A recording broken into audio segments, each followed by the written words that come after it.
welcome back to the second session on the online classes of the chapter Respiration in Plants.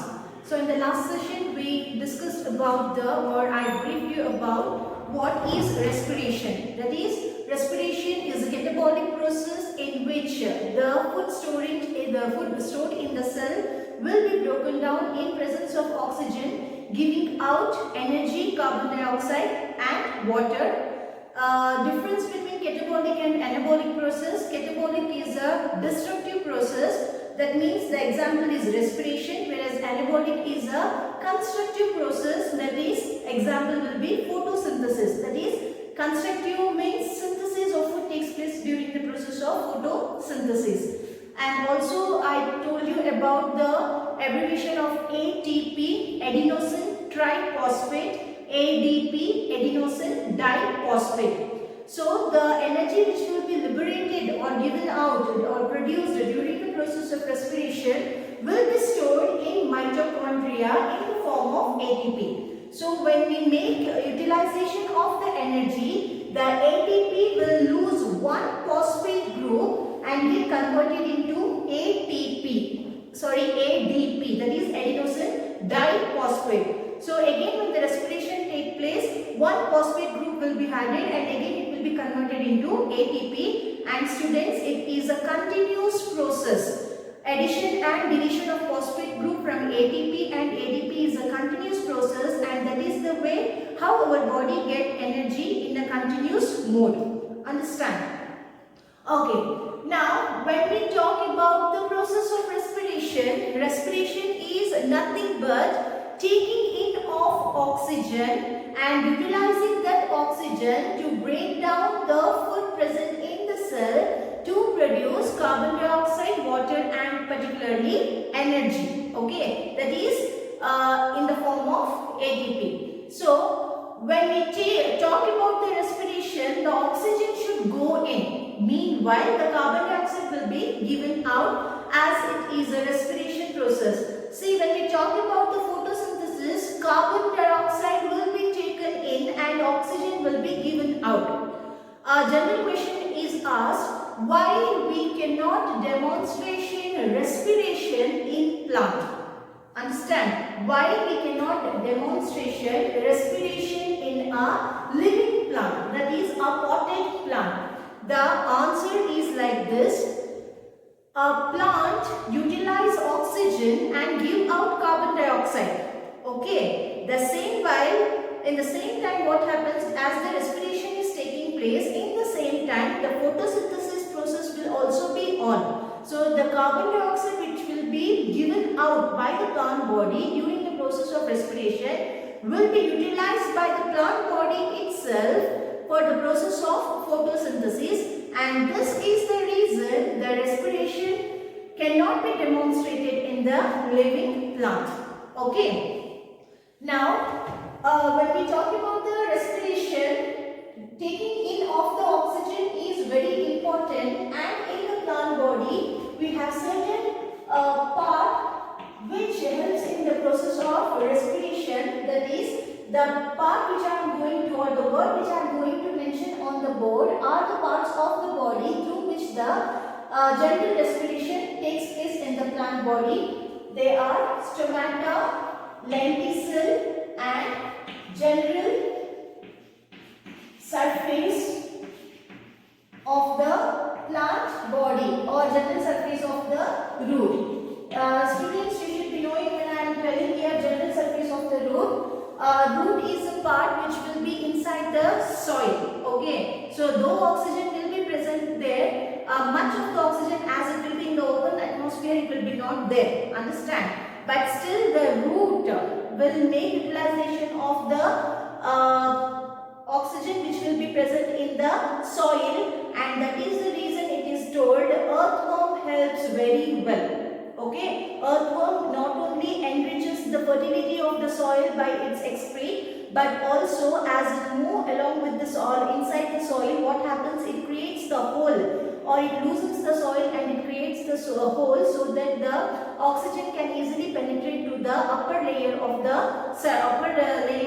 upper surface of the soil. Okay, and hence because we usually tell that earthworm enriches, or it is very important to increase the fertility of the soil. And here when we talk about the root, the whole root system, it doesn't have any particular part so that the oxygen enters in through this particular part. No, the root generally respires throughout the surface of the root.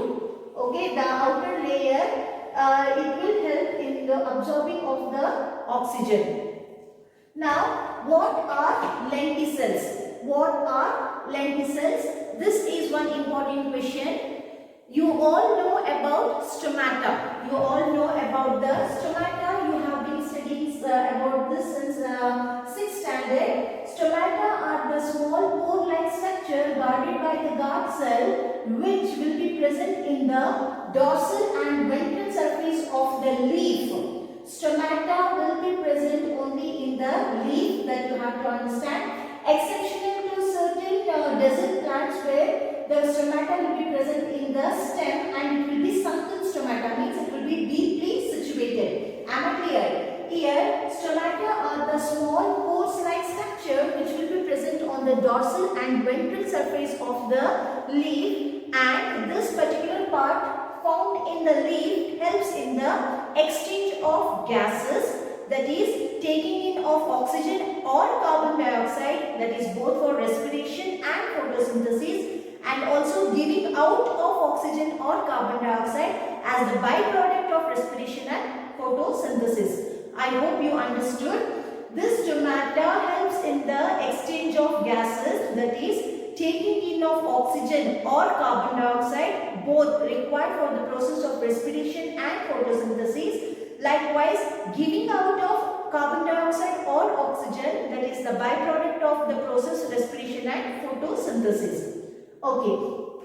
So here you all should be knowing the position or location of the stomata, that it will present on the dorsal or the ventral surface of the leaf, and in the major location or the place where the stomata will be located is the leaf. Okay, but in certain desert plant, for example cactus, the stomata will be situated in the stem, that too little deep, and we call it as sunken stomata. Sunken means deep. Sunken stomata, because if they get exposed to the sunlight or the temperature, what happens, the stomata opens, and as the stomata open, the water from the plant body loses during the process of transpiration, and desert plant cannot lose the water so easily, because in desert they don't find water, or no one will water those plants, so they cannot readily lose the water from them, and hence the stomata, to avoid the exposure of stomata to the atmosphere, it will be deeply situated. Okay, now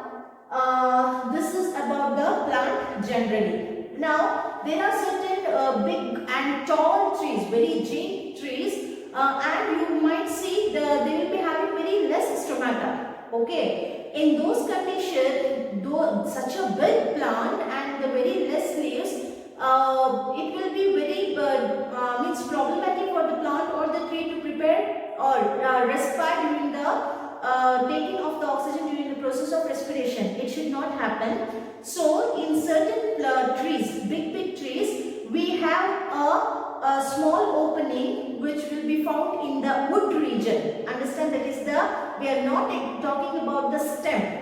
Okay, it will be found in the woody region of the trees, and those small pores are known as lenticels. Okay, lenticels are the small pores which will be present in the wood of the tree. Am I clear? See, they are permanently open. They don't have any guard cells which facilitate the opening or closing of the stomata, like how it happens in the stomata.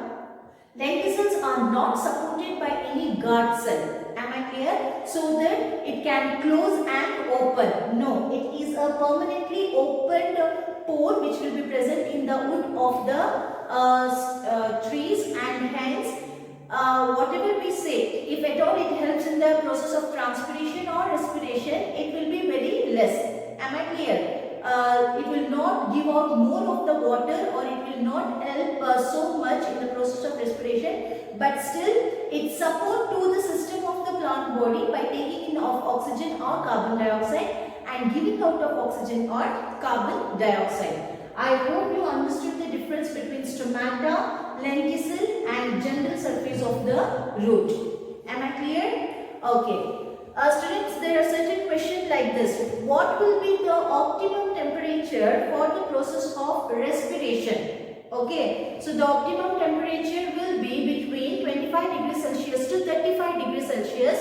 Okay. Or it may be maximum up to 45 degrees Celsius. So why?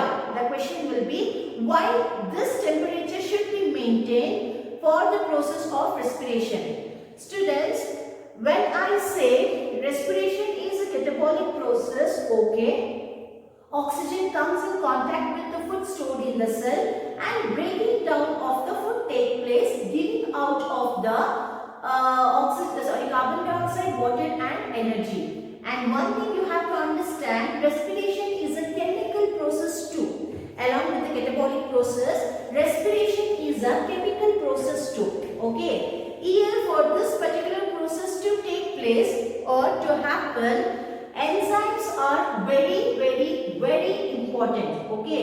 Though they do not directly involve in the process of respiration, they act as a catalyst which keeps or maintains the process of respiration, and enzyme is one of the important component for the process of respiration.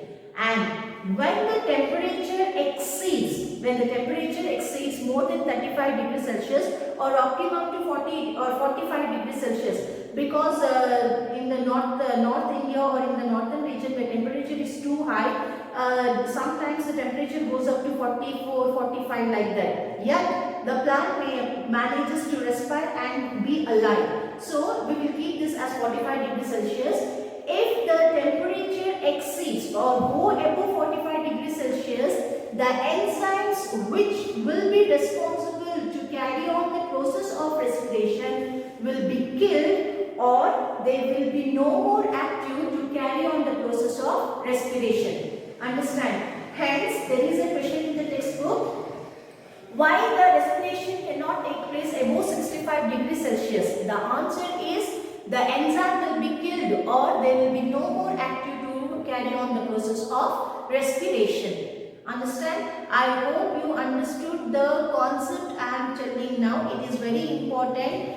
Be clear. See, here I am not giving any notes because these are the very minute concept which you have to analyze and understand, and no notes will help you. You have to go through your textbook and also listen to the video carefully so that you can understand the minute concepts. If you understand these minute concepts, then whatever the question will be asked, you can answer.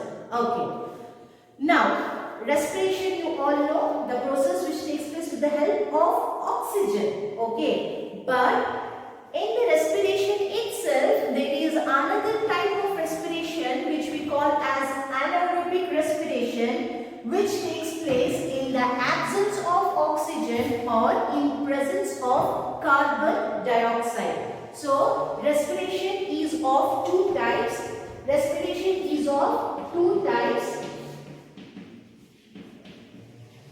One is aerobic respiration, A-E-R-O-B-I-C, aerobic respiration, and another is anaerobic respiration. So, the respiration we generally see in most of the animals like including human being and the plant, that is aerobic respiration, that is it takes place in presence of oxygen. See, C6H12O6 plus O2 gives you CO2 plus H2O and 38 molecules of ATP. Here I haven't balanced the equation, students. Okay, just I am giving you the equation. So if you see under aerobic respiration, that is in presence of oxygen, the molecules of glucose what we have taken, it completely gets oxidized and it gives you 38 molecule of ATP. Understand? But there are certain type of organisms like bacteria and fungi. They generally respire in the absence of oxygen or in the presence of carbon dioxide. Understand? When we prepare a batter for the cake, okay, what happens? We generally add the yeast, isn't it so? Yeast not only gives the batter a fluffy texture, but also it helps in the fermentation process. That is, it gives out a chemical component by partially decomposing the glucose present in it, known as ethyl alcohol. Understand? It will be a fermenting agent there, ethyl alcohol, that will be produced, and this type of respiration we will observe in yeast and bacteria. Okay, just check this equation here. C6H12O6. Okay, here in presence of oxygen, a partial decomposition of we will not take it, the partial decomposition of the glucose takes place, giving out C2H5OH. C2H5OH, this is nothing but the ethyl alcohol plus carbon dioxide, and the energy which will be liberated or produced here is very negligible. That is, only 2 molecules of ATP will be produced. Understand? Another best example what we can talk here is the preparation of wine. Okay, though the wine is prepared by the fruit, understand, after we add yeast to the wine, what happens? It will get some alcoholic taste. How? It is what we have put for fermentation is nothing but the glucose. That is not glucose, the fructose. Actually, the fruit contains the fructose. The fructose, after the fermentation process, it will be converted into a slightly alcoholic component, because then what happens during the fermentation process, ethyl alcohol will be produced. Am I clear? And along with the ethyl alcohol, carbon dioxide will also be produced. And once the fruit make utilization, or the yeast utilize the oxygen which is already present in the container, later it make use of the carbon dioxide which will be present or which will be produced during the process of fermentation. Understand? One more example. Now I am running. Okay, I am running. After I finish 2 to 3 laps, I will become tired. Okay, and my body or my thigh muscle starts to ache. This is because once I get tired, I will not be able to take sufficient oxygen in. Okay, and hence what happens? The body cells now which are under respiration, they will not get proper oxygen for the decomposition of the glucose which is already present there, and hence what happens? They start to respire anaerobically, and when they start to respire, that is, the cells of the body start to respire anaerobically, they will produce lactic acid. Okay, and due to the deposition of the lactic acid in the body starts to pain. Am I clear? This is the scientific reason why our body starts to pain after certain vigorous workout. If the body is supplied with the proper oxygen, or your body is so well prepared that you are making use of the oxygen present in the surroundings so well, then there will be no pain in the body parts. But if the body is not getting sufficient oxygen and the cells in the body is now making use of the carbon dioxide, then it results in anaerobic respiration, producing lactic acid, and thus the parts of the body or the body parts starts to ache by the deposition of the lactic acid in the body. So anaerobic respiration in the plant produces ethyl alcohol. For example, the fruits what we take, it produces ethyl alcohol, whereas in the animals it produces lactic acid. Okay, students, don't panic that no notes is given here. I want you to go through the textbook and make a note of differentiate between, you have to write this in your notes or wherever you are following your notes, write question. Differentiate between aerobic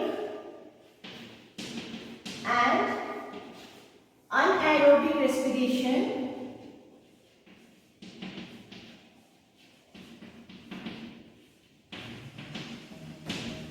Next question.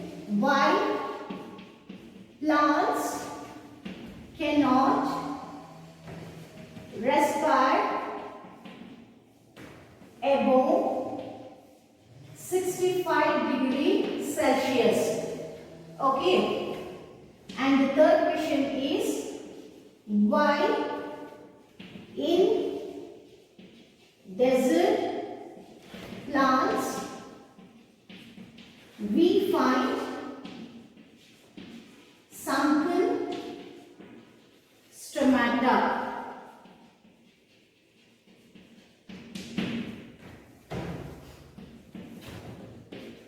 Students, by the next Zoom meeting, I want you to be prepared with all these concepts and also the questions which will be asked by me. So please go through the video very well. So, though the explanation is only given here, not the notes, but the explanation is very important and it is in detail. Go through the video carefully. I hope you will understand it. Thank you.